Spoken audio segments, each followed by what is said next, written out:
Muy buenas, pues hoy tenemos en la cripta invitados de lujo, invitados muy especiales. Estamos con la Posada del Cuervo. Muy buenas. Adrián, Indica. Muy Chicos, buenas. ¿qué tal estáis? Muy bien. Hombre, hoy especialmente bien porque parece que esa tenuidad de la cripta la hemos trasladado Estamos a aquí un entorno natural. totalmente improvisados, damos 2 pasos y nos caemos al río, pero bueno, estamos A bien, ver si ¿no? nos los damos. Ante todo, gracias chicos por concederme esta entrevista improvisada. Estamos en Pancorvo, primeras jornadas del misterio. Mañana hacéis podcast en directo, hacéis vuestro podcast en directo. Y bueno, aprovechando que teníamos una entrevista pendiente y tal, pues bueno, os he atracado un poco y muy amablemente habéis accedido a charlar unos minutos conmigo. Así que ante todo, muchísimas gracias. Muchas gracias a ti que muy amablemente has accedido tú a invitarnos a tu cripta. Un placer y un lujo que estéis por aquí. Así que bueno, os voy a lanzar unas preguntinas que tengo por aquí preparadas. ¿Cuáles son vuestros referentes en el mundo del misterio y cómo os dio por lanzaros a montar un podcast? ¿Quieres empezar tú? Bueno, Como queráis, ¿eh? yo personalmente como referente no soy muy de escuchar podcast realmente. Yo sobre todo veía Cuarto Milenio y el que daba más la tabarra con los podcasts es aquí nuestro amigo el Posadero. Eso es verdad. Sí, Es es más verdad. de podcast. Sí, yo, bueno, tengo una pequeña historia detrás de lo que son los podcasts y es, no sé si decir trastorno, pero bueno, insomnio. Yo tenía insomnio, que esto lo padece muchas personas, pero lo mío era demasiado frecuente y eso se acentuó cuando fui a estudiar a la universidad. Y entonces, bueno, estas noches que empiezas a dar vueltas en la cama, no consigues dormir, dije, pues mira, ya que voy a estar dando vueltas en la cama, hablo del año 2008, vamos a por lo menos escuchar algo, ¿no? Un programa de radio, lo que sea, ¿no? Y entonces empecé a trastear por internet y descubrí el concepto de podcast. Y me pareció maravilloso porque tú podías elegir cualquier tema y llevártelo a la cama, ¿no? Y bueno, pues lo que antes era algo engorroso y tedioso, como era intentar conciliar el sueño, se convirtió en una aventura cada noche. Además, a mí me encanta el misterio, ya lo sabes, creo que tenemos eso en común. Y bueno, pues esta noche me apetece criptozoología, una historia del Yeti, del Sasquatch. Y me iba durmiendo poco a poco a la vez que me iba sumergiendo en esas historias, ¿no? Y llegó un momento en el que para mí dormir fue una aventura, era muy guay irme a la cama. Venga, hoy qué podcast, hoy ovnis, hoy tal, ¿no? A veces tenía sueños raros, pero, Sí, ¿no? pero era muy guay. Y al cabo de varios años, yo sí que sentía que de alguna forma yo tenía que devolver a una comunidad que tanto me había aportado algo parecido, ¿no? Y entonces fue cuando le empecé a insistir a indicar, oye, vamos a hacer un podcast. ¿Decimos la verdad de por qué accediste a hacer un podcast? Pero antes de eso te ha preguntado por referentes, deberías mencionar al Sótano Sellado. Sí, el Sótano Sellado, cuando yo buscaba programas, era mi mayor referente. Milenio 3 era, yo creo que estaba en los oídos de muchas personas que adoramos estos temas, Sí, pero el coincido Sótano, contigo. sí, el Sótano Sellado, ¿conoces? Sí, sí. Era algo También. especial. Cada programa eran programas profundos, a veces de hasta 8 horas, 12 horas, y abordaban temas monográficos completísimos.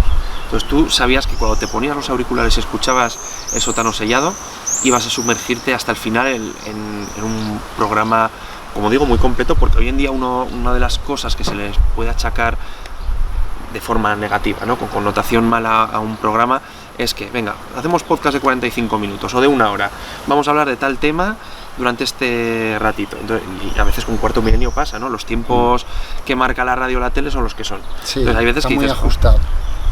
me quedo, estaba bien, pero ¿por qué se acaba ya? ¿No? Se queda incompleto, te entretiene, pero no te satisface del todo. Y el Sótano Sellado sí que tenía eso. Por eso decidiste hacer programas de 6 horas. Algunos, otros de 8, hay alguno ¿El por más largo que habéis hecho de cuántos? De 8 por ahí, ¿no? 8 creo que es el más. 9 por ahí. Pues, Bueno, los especiales de Halloween son bastante pero- largos, pero son varias etapas. Pero eso se hacen a menos, porque al final como Son hay historias. diferentes podcasters con diferentes estilos, yo Claro, creo que eso se hace bastante ameno porque hay diferentes estilos dentro de un mismo podcast. Pues coincido contigo, yo soy muy devorador de podcast, sobre todo, pero me pasaba como a ti, muchas veces pues no podía dormir, no tenía qué hacer, estaba aburrido, pues digo, pues voy a descargarme un podcast. Y entonces empecé también a consumir podcast y a entretenerme. Yo creo que lo bueno que tiene un poco el podcast es que es la evolución de la radio. Es un poco lo que, yo creo lo que comentabas, ¿no? Que puedes tener lo que quieras cuando quieras y un poco a la carta. No sé qué opinarás. Completamente, estoy de acuerdo. Y es que además nuestro cerebro se ha acostumbrado a no tener paciencia. Tú antes te ponías la tele... Es un mundo muy inmediato. Sí, y además queremos de forma instantánea lo que nos apetece. Antes tú ponías la tele y podías elegir entre varios canales, ya, pero había un margen, pero no había poder de elección. Y hoy en día, aun teniendo a nuestra disposición todo lo que tenemos, a veces, bueno, hoy me apetece tal, vas cambiando, ¿no? Y yo creo que eso al final se ha trasladado a una evolución que tenía que surgir de la radio, y es lo que tenemos hoy en día. Bonito, y también me parece bonito que hoy en día cualquiera pues puede hacer un podcast, ¿no? Como empezasteis vosotros en su día, cualquiera que tenga inquietud de contar algo, de comunicar, tiene la facilidad que puede dar un medio como esta cámara, que puede dar un medio como YouTube, o que puede dar un medio como iVoox, de que todo el mundo puede un poco pues lanzarse a comunicar, a aprender y mostrar un poco lo que le interesa. Sí, claro, es algo que antes era más difícil, prácticamente porque imposible. Tenías que montar un estudio en tu casa de claro, radio, o tener de televisión. La suerte de que contacten contigo, podías intentar contactar, pero era difícil, no tenía que interesar mucho tu historia a los medios. Y ahora lo que dices, puedes tener más o menos espectadores, oyentes, lo que sea, pero tú puedes contar tu historia y dejarla ahí para quien la quiera escuchar. Uno, te pueden escuchar 50 los que sea al final. O los que sea. Vale. ¿Por qué hacer misterio en otro tipo de contenido? A mí lo que... Bueno, hay varios motivos, pero una de las cosas que siempre nos ha unido a Endika y a mí desde que estamos... Bueno, desde que nos conocemos, pero desde que íbamos al instituto, era el misterio. Luego que salíamos de fiesta, él bebía, yo no, luego yo bebía más que él, luego... Bueno, él ha sido bastante borracho, pero es algo que, ¿verdad? Siempre hemos tenido el terror, el misterio... Como sí, desde el principio, además, un tema que... Es que además el misterio es tan amplio, ¿no? Tienes tantas ramas que tocar, al que no le gusta la criptozoología le gusta el tema ovni, al que no le gusta el tema ovni le gustan los espíritus. Es que es un tema tan amplio que a veces es difícil realmente no coincidir. O sea que ¿cuánto hace que os conocéis? 20 y pico ¿Hablabais años. del instituto? 20 y pico años, sí. 20 y pico años. Y siempre pues en común habéis tenido el misterio. Entonces dijisteis un día, pues vamos a hacer nosotros algo. ¿Contamos la historia real? Dale. No voy a cortar nada, ¿eh? Vale. Yo sobaba a Endika. ¿Tú? Sí, ¿Sobabas en a plan, ¿qué pasa? Y le tocaba la chorra, ¿no? Que no me hacen todas las personas normales. Y él decía, cago en Dios, quita, no sé qué. Y un día yo ya le había insistido, vamos a hacer un podcast, no sé qué. ¿Te tiraste tú un poco de él? Sí, completamente. Sí. Es que además en un principio la idea era que él me fuera enseñando un poco a editar, a no sé qué, tal, porque yo no sabía, él sí que ha estudiado audiovisuales. Endika es el que está más un poco detrás, el que se tira las horas más de edición, ¿no? Sí, al final, claro, estudié comunicación audiovisual, es el que más controla, de alguna manera. Y un día por fin me dijo, mira, no te voy a enseñar a editar porque... no tengo paciencia para enseñarte, y menos contigo, pero venga, si no me sobas más, editamos y empezamos. Y ahí ya fue pues cuando empezamos ya a pensar el nombre del podcast, el logotipo. Nos tiramos unos meses antes de publicar el primer episodio porque mira, yo soy un poco obsesivo con esas cosas, quería que fuera... Sí, y obsesivo también, porque quería el nombre perfecto, un nombre atmosférico que sugiriera un lugar físico para que fuera más envolvente. El tema de músicas muchas veces discutimos, porque yo digo, aquí no metas pianitos, aquí más atmosférico. Y nos tiramos un tiempo para tener la intro perfecta, que conseguimos la intro de Javier Belmar, os iba a decir, chulísima. No sé si estaba un poco desaparecido el programa, porque estoy buscando el otro día un poco y hace tiempo que no publican, pero era un gran programa. Es que tiene una voz... Tiene una voz increíble ese hombre, sí, un programa que lleva muchísimos años en antena y que espero que pueda volver pronto, porque hay mucha gente que le echan falta en el misterio también. Por supuesto que sí. Mira, yo la primera vez que le conocí a Javier Belmar fue en unas jornadas de misterio de Alicante, que de forma osada nunca lo había hecho. Fui allí solo sin conocer a nadie y le vi hacer una dramatización en directo. Bueno. Y yo cuando le vi dije, tiene que ser este tío. Y además es que las hacen en directo en el programa, las hacían en directo. Un vozarrón, bueno, pues el que se escucha en claro, nuestra intro. El inicio de la... Y lo conseguiste. Sí, pero no me costó nada, quiero decir, fui en enero del 2019 a esas jornadas Y cuando empezamos con en abril, ya lleva como meses preparando cositas, buscando cosas, haciendo las redes, pero yo creo que el primer episodio lo publicamos en abril del 2019, unos meses más tarde. Y yo, pues no sé si fue por febrero o marzo, le escribí: oye, mira, soy Adrián, nos conocimos en las jornadas de Alicante, oye, ¿te importaría? Le pasé el texto, me gustaría mucho contar con tu voz para la intro, tal. Es sin ánimo de lucro.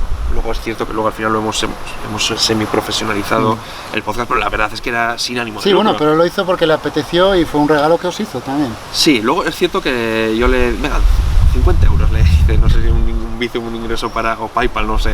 En plan, venga, para irte con tu señora. Por el detalle que el tiempo que os dedicó, bueno, bien por tu parte también. Sí, pero vamos, que yo se lo vendí porque él es doblador, pone voz, o sea, es profesional de eso, y seguramente si lo hubiésemos acordado en términos profesionales, pues me hubiese costado bastante más que una cena.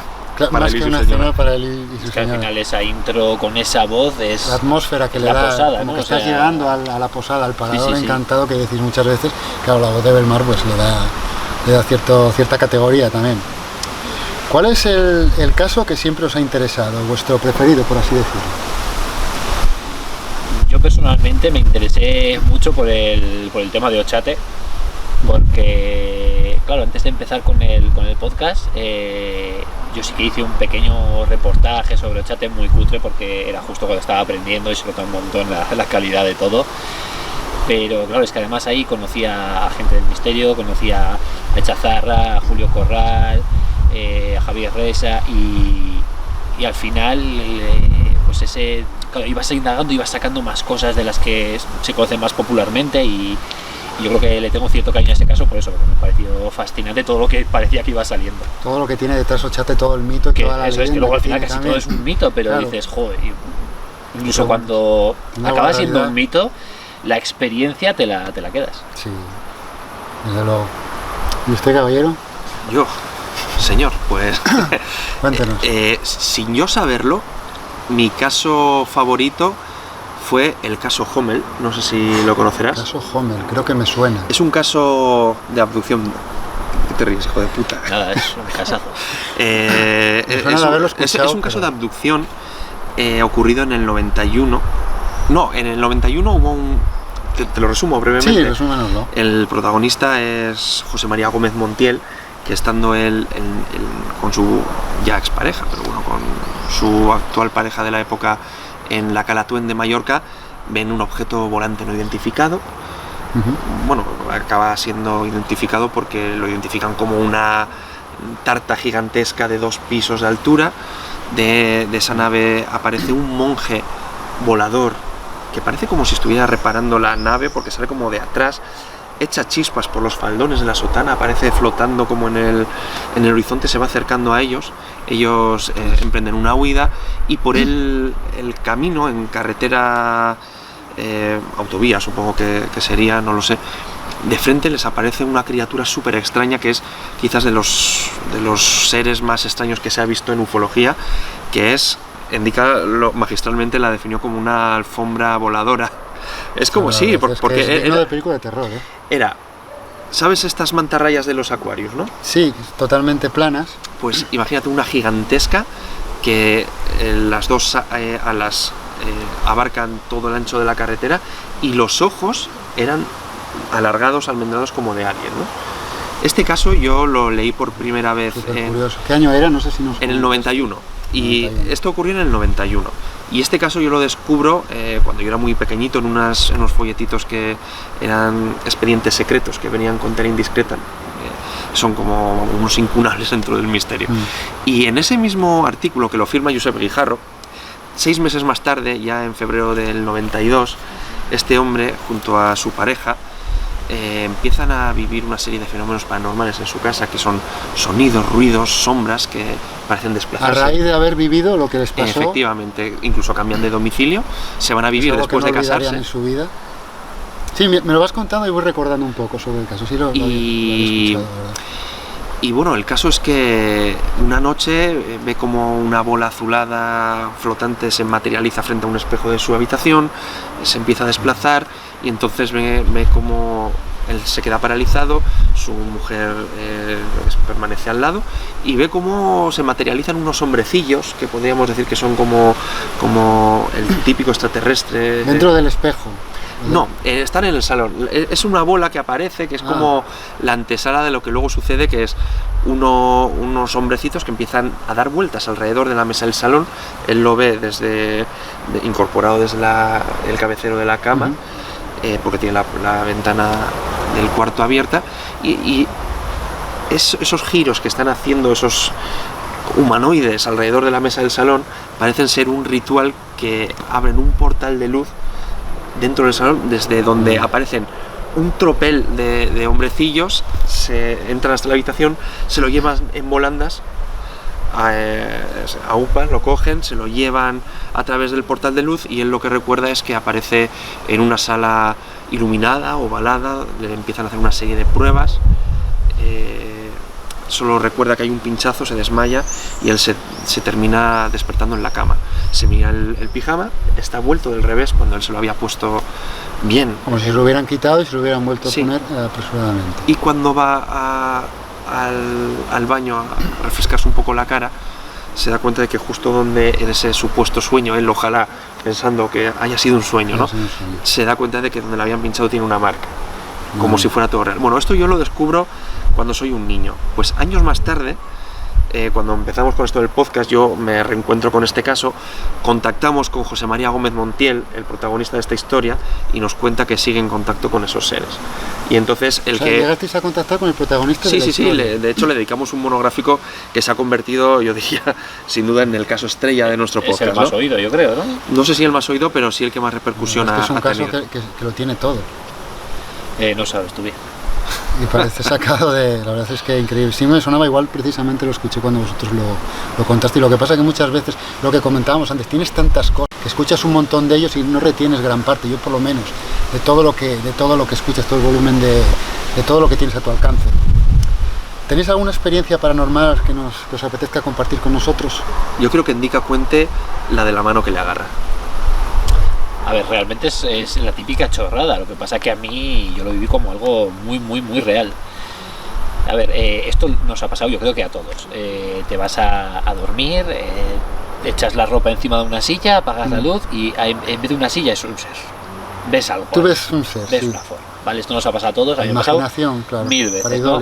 Claro, tú apagas la luz y dices, vale, yo soy consciente de que ahí habrá una silla, he tirado la ropa por ahí, se habrá quedado ahí y le estoy viendo una forma humanoide por lo que sea.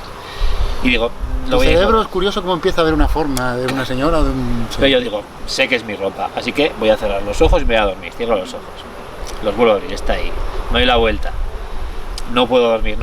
Digo, a ver, no seas idiota porque es la ropa. Y digo, mira, ya está, lo que voy a hacer es estirar la mano, quitar la ropa y me duermo de una vez. Estiré la mano para quitar la ropa y antes de llegar hasta la ropa noté como una mano me agarraba fuerte del brazo.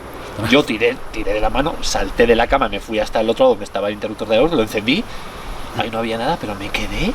¿Tú notaste el agarrón? No noté, pero o sea, no un toquecito, no, noté que me agarraban fuerte de la muñeca. El agarrón fuerte. Claro, esa noche ya no pegué ojo, además no había silla ni había, la ropa estaba en el sur, no había silla ni nada. ¿Te ha pasado más veces o te pasó una vez solo? Solo me pasó esa y... Yo creo que esa noche no dormí nada porque estaba taquicárdico, o sea... ¿Estabas solo en casa? Yo creo que era cuando ya te habías independizado. No, esto fue en Zuazo, fue con mis padres, estarían mis padres durmiendo, me imagino. Imagino el grito, no pegaste un grito, el grito que tenías que pegar, o que pegaría yo en ese grito, caso. No sé, pero salto, o sea, ostras, salté imagínate. La habitación entera de un salto, o sea, fue... Pero es que de verdad que noté claramente, no un toque, o sea, cómo me agarraba en la mano, que luego intenté pensar qué he podido ser. Pero te digo, no estaba ni la silla esa, o sea, la ropa que yo había tirado, que daba por hecho que estaba en una silla, que parecía una figura, estaba en el suelo. Es una chorrada, pero... Es curioso. Bueno, yo siempre recuerdo con cariño cuando creo que tenía 7 años, mi padre me despertó. Yo estaba durmiendo en la habitación de matrimonio de mis padres porque justo se estaban separando, y él al llegar de trabajar, a 6:15 de la mañana sería, me despertó, me dice, Adrián, ven, levántate, tienes que ver esto. Ven. Yo tenía sueño, no, déjame dormir, ven. Y prácticamente me aupó hasta el ventanal. Vivíamos en Vitoria, en la Avenida de los Huetos, justo donde terminaba la ciudad. Ahora ya ha crecido, pero en esa época estábamos pues sí, casi a las afueras de la ciudad, ¿no?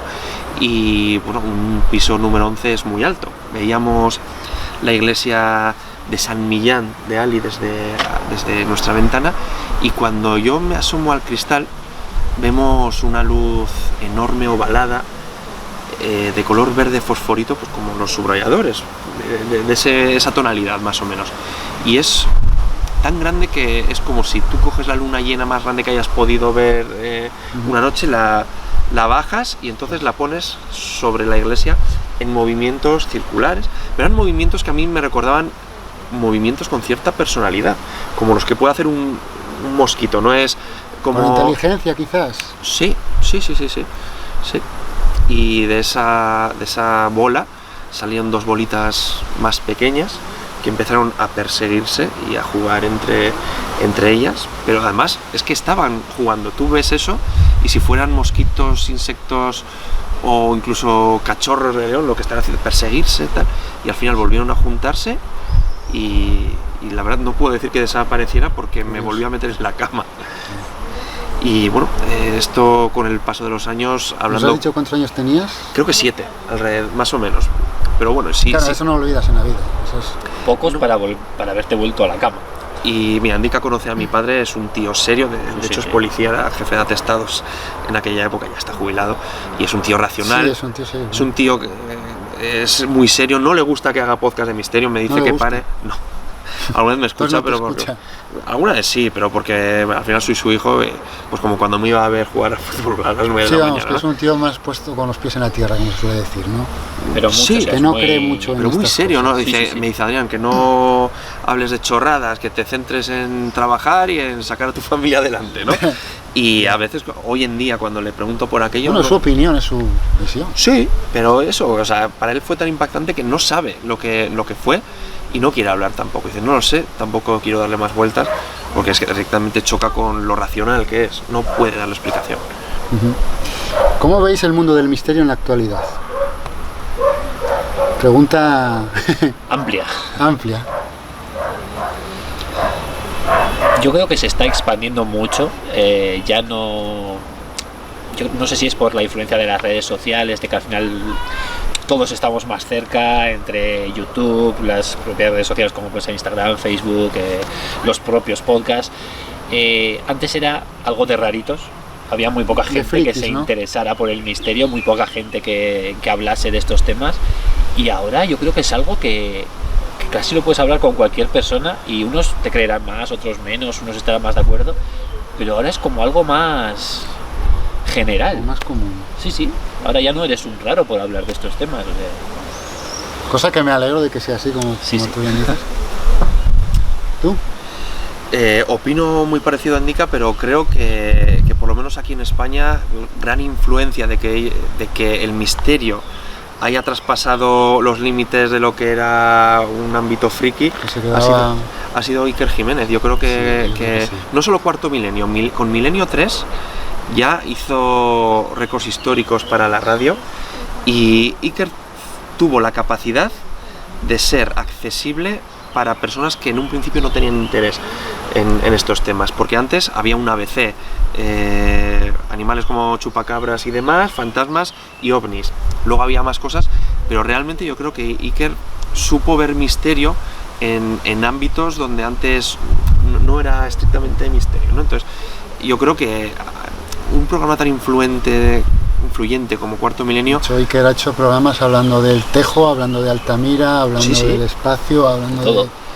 de historia, de física, hablando antropología, de, claro, sociología. no solo de UFOs, de los casos conocidos. Y luego también es cierto que hoy hay muchos medios, ¿no? Y ya antes había 3 programas de misterio, ahora hay muchos, ¿no?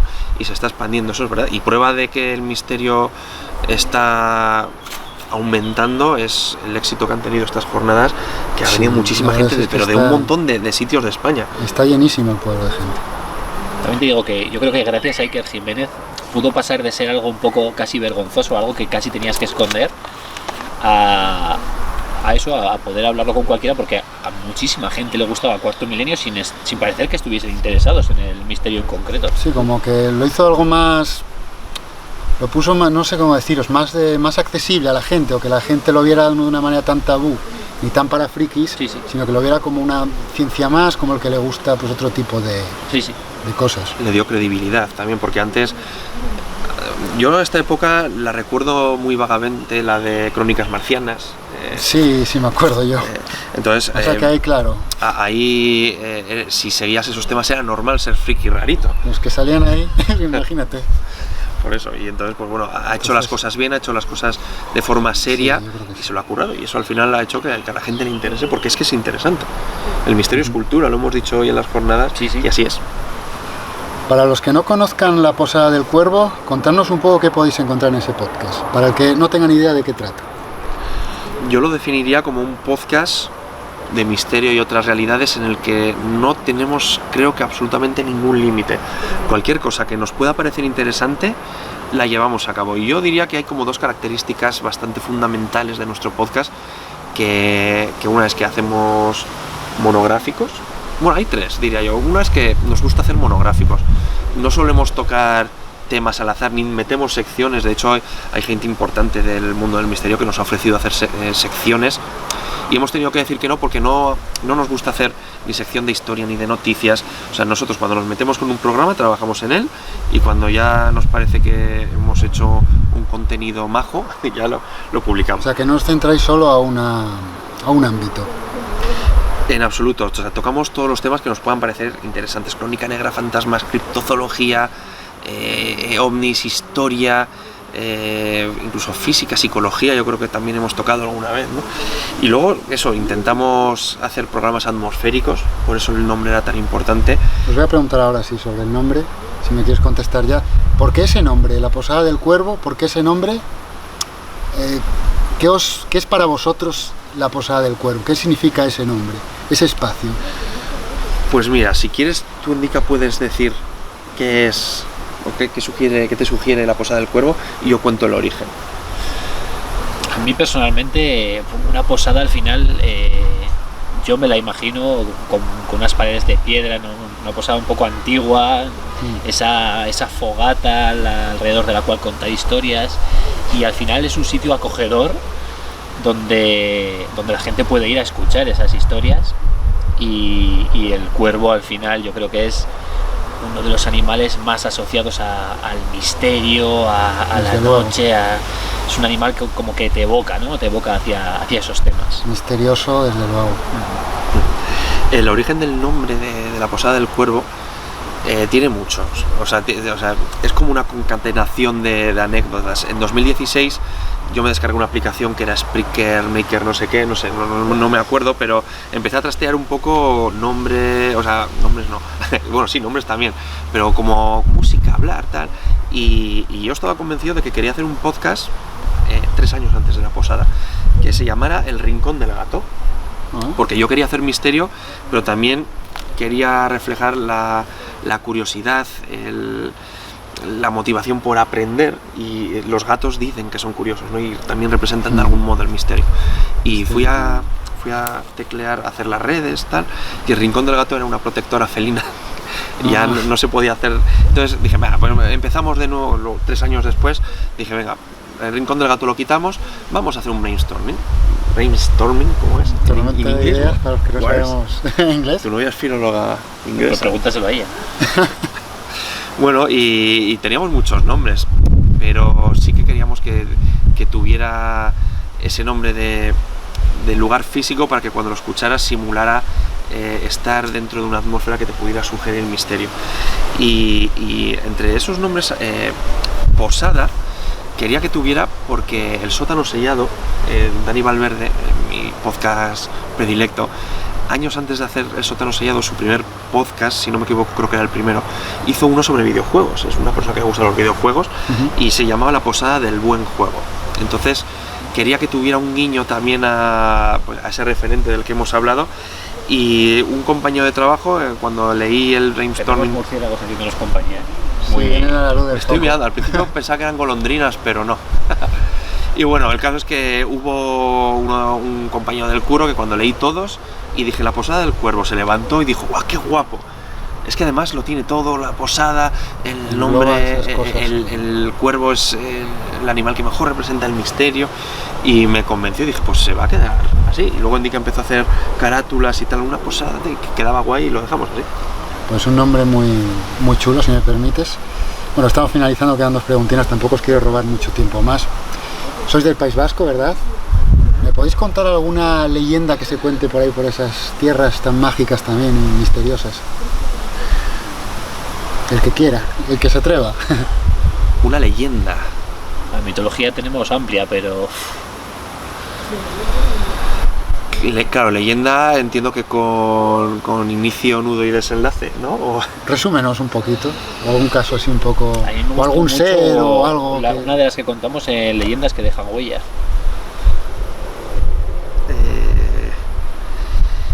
Estaba pensando, encuentros con el Basajaun, hay muchas leyendas que lo reflejan, pero no. Es que yo quería contar algo así, pero voy a contar una que me gusta todavía aún más, que es del País Vasco, y si no me equivoco la cuna de esta leyenda nace en Ataun. No sé si sabes quién es el Olenchero. Sí. El Olenchero, Indica y yo hemos crecido con este personaje. Muy típico de allí. Es el Santa Claus, para que tú... Sí, para que no lo Iba a decir que no lo telespectadores, ¿qué son? Sí, pues esto es una Pero no es tele, ¿esto mezcla cómo es? entre radio y tele. Televidentes, no sé. Espectadores, vamos allá, para que tus espectadores se hagan una idea. Es como el Santa Claus del País Vasco, ¿no? Estamos hablando de un señor grandote, barrigudo, con boina, carbonero, que vive en la montaña, ¿no? Y hemos crecido siempre cantándole en Navidad, el 24, a este hombre que bajaría de las montañas el 24 para anunciar el nacimiento de Jesús y traer regalos a los niños de todas las casas del País Vasco, ¿no? Que es una anécdota, ¿no? Aquí es menos conocido, la verdad es que sí es muy típico, lo de conocida por el País Vasco. Sí, luego no sé si por Asturias está el ropiero también, no sé, me suena, pero bueno, para nosotros el olenchero es un icono de la Navidad. No hay calle que no tenga un olenchero colgado de la ventana en Vitoria, por ejemplo, ¿no? Sí, de hecho yo pensaba que Santa Claus era de las películas solo. Es que hemos crecido sin era más invento de Coca-Cola, pero sí, es verdad Yo que... pensaba que el olenchero iba a todo el mundo. Pues el ranchero sí que es verdad que yo lo conocía, pero aquí no es muy conocido fuera de... Es típico de allí, lo bonito que tiene lo bonito que tiene España, ¿no? Que cada región tiene sus cosas. No he terminado con la leyenda, era solo la intro. ¿La cuento o no? Sí. ¿O es muy largo? No, sigue. ¿Entre Vale. vosotros? ¿Me aguantéis? No, digo, el Te corté yo, además. No, es que el olenchero era como una figura que estaba ahí y ya está, y venía y se iba después de las Navidades. Pues cuenta la leyenda que en la Sierra de Aralar, en plena montaña, hace muchísimos años, hablamos de la época precristiana, hablamos, de hecho, hace más de 2024 años, y ahora lo vas a entender. Había una raza que realmente estarían representando el pueblo vasco precristiano, eran unos gigantes que eran los gentiles, pero con J. Eran los gentiles que vivían pues de una forma muy vasta, tenían como afición coger grandes peñascos y tirarlos montaña abajo, ¿no? Y Muy vasco todo. es bastante vasco, es verdad. Y un día los gentiles, haciendo lo que hacían, que era tirar piedras, vieron en el cielo algo que era como una nube, un objeto volante no identificado, era un ovni, a nuestro entender. Lo que pasa es que ellos no sabían lo que era, y pues los gentiles lo identificaron como una nube luminosa que se iba trasladando, pues volando, ¿no? Y claro, ellos, ante este desconcertante objeto que había acaparado el cielo, fueron a preguntar al gentil más viejo y más sabio de toda la raza de los gentiles a ver qué podía ser aquello. Entonces ese gentil, como ya estaba ciego, le pusieron 2 palos en cada párpado y lo llevaron pues casi a volandas para que pudiera ver lo que era. Y el gentil sabio, después de estar unos segundos mirando ese objeto, les comunicó a todos que esa luz era la luz de Kismi y que había llegado la hora del fin. que ya la era de los gentiles había terminado. Entonces este gentil sabio fue rápido a donde había un precipicio y se suicidó, se tiró. Entonces todos los gentiles entran en pánico, se van corriendo, levantan una gran roca, que hoy en día la encontramos... Como los titanes, ¿no? Sí, bueno, son como gentiles, nos tenemos que imaginar como una raza humana, pero con fuerza superpoderosa y enormes, ¿no? Y levantan un tricuarri, que en euskera significaría dolmen. Entonces lo levantan, hoy en día se llama... no me acuerdo cómo se llama, pero no es Sordiñeche, no. Es el otro, No, es la piedra de los gentiles, gentilarri. Es el gentilarri. Hoy en día se puede ver esa piedra. Pues supuestamente levantaron esa piedra y se escondieron todos debajo, ¿no? Pero hubo un gentil que no se escondió, que se quedó mirando esa nube y dijo: yo tengo que avisar a la raza humana de que ha llegado la Kismi, porque realmente lo que dijo el gentil, que no lo he dicho, es que era la luz de Kismi, y esa nube lo que venía a anunciar es que Kismi había nacido, y por eso terminaba su era, ¿no? Entonces realmente lo que ese gentil que se quedó escondido en las montañas para avisar a la humanidad de que Kismi había nacido era el olenchero, lo que hoy conocemos como olenchero, aunque hoy no haya trascendido como esa imagen grotesca, sí, pero no tanto, ¿no? Está más humanizado. Y Kismi, ese ovni, que quizás sea el primer ovni de la humanidad, representa el nacimiento de Jesús. Por eso, a partir de esa era, se entiende que empieza el año cero y que ya empieza la época del cristianismo, porque a raíz de esa nube es cuando nace el niño Jesús, porque Kismi en idioma de gentil significa mono, y es como una burla porque les obligan a ir, porque los gentiles representan el pueblo precristiano, y a partir de ahí ya dejaron de existir. Esa es la historia que hay detrás del olenchero. Chulísima, no me digáis que no es un lujo tener aquí a estos chicos que nos están contando, de verdad es que no lo conocía, la historia me parece preciosa. Bueno, pues ya para finalizar os quería preguntar, mañana tenéis un directo, ¿verdad? ¿Cómo es la experiencia de hacer un programa delante de tanta gente? Ya veis que está lleno, os ponéis nerviosos, lo habéis hecho más veces, ¿verdad? Más veces habéis estado en directo haciendo el programa. ¿Cómo se siente hacer un podcast en directo delante de tanta gente? ¿Ponéis nerviosos, no? Lo llevamos de forma muy distinta. Luego te cuento yo. Yo personalmente lo llevo bastante bien hasta que llega el día. El día en sí que me pongo muy nervioso, pero hasta entonces, bueno, pues ya llegará. Él se vuelve histérico, hay que preparar esto bien, esto hay que hacerlo bien, venga, infórmate, tal. Claro, yo le pongo más histérico porque yo no me lo estoy preparando. Es verdad. Pero yo personalmente creo que una vez que nos ponemos, al final, claro, empiezas muy nervioso. Sí. Pero como nuestro programa es un poco así, como hacemos tertulias para el programa, vamos charlando, es una charla entre dos amigos al final, y yo creo que con eso te vas soltando y poco a poco... Se crea un clima... Sí, además de vez en cuando decimos alguna ridiculez que pues, te ríes y eso te libera de esos nervios. Aliviáis un poco... ¿Tú te pones muy nervioso? Yo lo llevo muy mal, yo tengo fobia, pero fobia... pavor a hacer un directo. El primer directo que hicimos fue en el santuario de Estíbaliz, con Enrique Chazarra, con Pablo Vergel, con Israel Espino. Imagínate la presión, ¿no? La primera vez que nuestro podcast ya más o menos empezaba a destacar, y nos dice Enrique Chazarra: oye, nos llama y dice, un directo con nosotros, ¿os animáis? Tal. Yo 20 minutos antes de hacer el directo estuve literalmente a punto de escaparme a la montaña y no volver, pero de verdad.